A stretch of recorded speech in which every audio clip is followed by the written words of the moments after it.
একজন ভিডিও বানাচ্ছে, সে বলছে আমি সবাইকে মোটিভেট করছি। তো কী করে মোটিভেট করছে না, জিম করছে, জিমের কিছু ভিডিও শেয়ার করছে, জিমের কিছু বডি পিক শেয়ার করছে, কিছু স্ট্যাটাস শেয়ার করছে।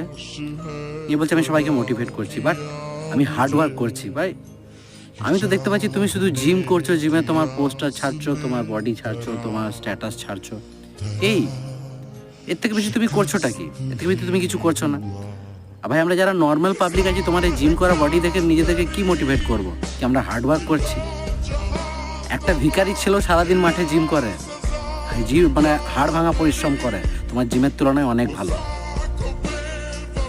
কি যে বলবো, জিম করে ভাবছো তুমি বিশাল হার্ডওয়ার্ক করে নিয়েছো। কখনো কখনো চাষের মাঠে নেমে দেখবে হার্ডওয়ার্ক কাকে বলে, কীভাবে চাষি ফসল ফলায়, কীভাবে বাড়িতে ফসল আসে, কীভাবে তোমার মুখে ভাতটা যায়।